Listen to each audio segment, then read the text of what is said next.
자, 최근 22대 총선이 여당의 패배로 끝났습니다. 여당 108석 대 야당 192석. 이건 그냥 진 것도 아니고 완전 박살난 겁니다. 이로써 윤석열 대통령은 임기 내내 여소야대를 겪는 최초의 대통령이 됐습니다. 여소야대, 여당이 작고 야당이 크다는 뜻이죠. 대통령제인 우리나라에서 여소야대 국회가 나왔다는 말은 앞으로 정치판이 아주 혼란스러울 예정이란 거예요. 이 혼란스러운 정치판을 이해하기 위해 우리가 눈여겨봐야 할 4명의 거물이 있습니다. 민주당의 이재명, 국민의힘의 윤석열, 조국혁신당의 조국, 개혁신당의 이준석입니다. 야, 이름만 들어도 가슴 웅장해진다, 그죠? 자, 그럼 이 거물들을 중심으로 22대 국회에선 한국 정치가 어떻게 흘러갈지 빠르게 털어드리겠습니다.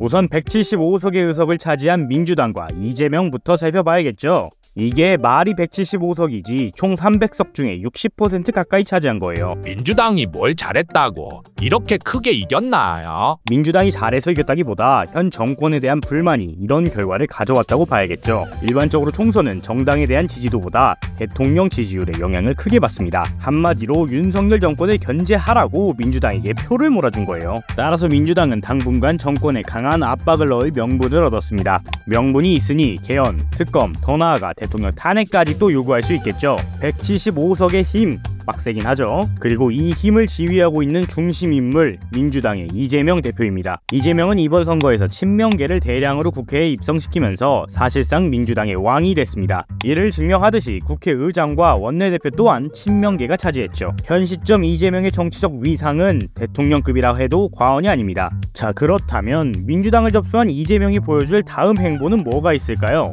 당연히 차기 대통령이죠.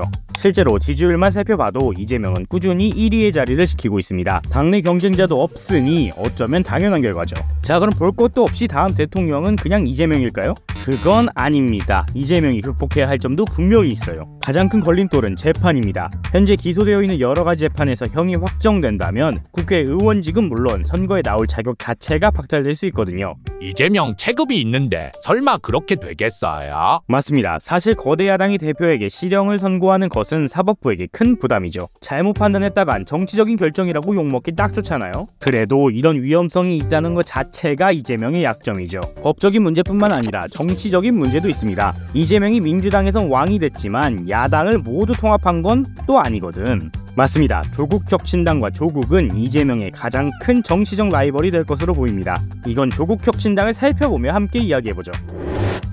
조국혁신당은 비례대표만으로 12석을 건지며 돌풍을 일으켰습니다. 선거 동안 지민비조를 메이며 민주당과 가까운 정당임을 강조했어요. 이와 동시에 정권에 대해선 민주당보다 더 강한 비판의 메시지를 냈죠. 한마디로 조국혁신당의 핵심 컨셉은 매운맛 민주당이란 겁니다. 조국은 이런 면에서 적합한 인물이었어요. 법무부 장관 시절 윤석열 검찰총장과 강하게 충돌하며 라이벌 구도가 만들어졌기 때문이죠. 21대 국회에서 민주당이 180석을 가지고도 제대로 윤석열 정권을 견제하지 못했다고 느낀 유권자들은 이런 조국혁신당에게 매력을 느꼈을 거예요. 이에 따라 조국, 이재명 간의 관계는 매우 미묘해졌어요. 앞서 살펴본 것처럼 민주당 내에서는 이재명에게 반기를 들 사람이 없지만 조국은 사정이 다르죠.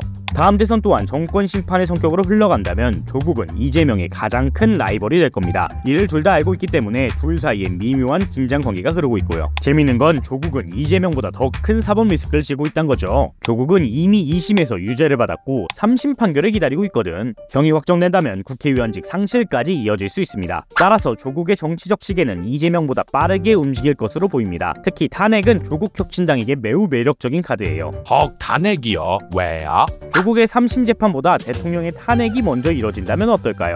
이어지는 대선에서 조국혁신당 후보로 조국이 나서겠죠. 그뒤 민주당과 야권 단일화 경쟁에서 승리한다면 정말 대통령이 될 수도 있습니다. 이렇게 대통령이 된다면 조국에 대한 재판은 더욱 쉽지 않아질 겁니다. 단일화 경쟁에서 밀려 이재명이 대통령이 된다 하더라도 재판과 그 이후 상황에서 현재보다 더 유리한 위치에 있을 수 있겠죠. 따라서 조국은 더 빨리 대통령 탄핵을 이뤄내 사법 리스크 해결과 정치적 입지를 만들어 나갈 꿈을 꾸고 있을지도 모르겠습니다. 아무리 패배했다 한들 108석의 의석을 가져간 국민의힘과 대통령은 이걸 보고만 있을까요? 물론 아니겠죠. 하지만 저항하고 싶어도 힘이 부족한 상태입니다. 왜요? 21대에서도 의석수 적은 건 똑같았잖아요. 그렇죠. 그래서 21대 국회에서는 대통령의 최종 무기 거부권을 써가며 버텨왔어요. 국회가 넘긴 법안을 대통령이 거부하는 권한이죠. 그런데 국회에도 이 거부권을 거부할 수 있는 권한이 있습니다. 300명의 의원 중 200명이 동의하면 이 힘을 사용할 수 있죠. 21대 국회에선 아직 이 권한을 사용하진 않았지만 22대에서는 야당 192석, 여당 108석이기 때문에 8표만 뺏어오면 이 거부권을 거부할 수 있게 됩니다. 따라서 대통령은 이 8표를 지키기 위해 사활을 다할 거예요. 외부적으로는 협치하는 모습으로 탄핵까지는 흘러가지 않게 방어할 것이고, 당 내부로는 본인이 믿을 수 있는 사람에게 당권을 주려고 할 것입니다. 이 계획이 잘 풀린다면 최악의 상황은 막으면서 반전을 노려볼 수 있겠죠. 그런데 협치도 당권 넘기기도 쉬워 보이진 않습니다. 우선 협치해야 될 대상이 이재명, 조국, 이준석이에요. 셋 다 윤석열 정권과 사이가 좋지 않죠. 그나마 이재명과는 최근에 회담을 하긴 했지만 여기서조차 분위기가 좋진 않았어요. 당 내부의 상황도 마찬가지로 어렵습니다. 곧 새로운 당대표를 선출해야 되는데 마땅한 인물이 보이지 않거든요. 아니 그래도 국힘이 근본은 있는 정당인데 인물이 그렇게 없어요? 놀랍게도 지난 2년간 근본 있던 정치인들 다수가 쓸려나갔어요. 심지어 윤석열의 오른팔이라고 여겨지는 한동훈조차도 현재 대통령과의 분위기가 좋지 않죠. 이러한 상황에서 대통령 마음에도 들고 당 또한 살릴 수 있는 사람은 현재로선 없어 보입니다. 정리하자면 현재 대통령은 여차하면 탄핵이 될 위기에 놓여 있고 이를 막아보려 하겠지만 그게 쉽지는 않다는 겁니다. 보수와 진보로 나뉘어져 있는 우리나라 정치에서 한쪽이 이렇게 맥없이 무너지는 건 바람직하지 않죠. 그래서 무너져가는 보수라는 타이틀을 가져가려는 정당이 있습니다. 바로 개혁신당이죠.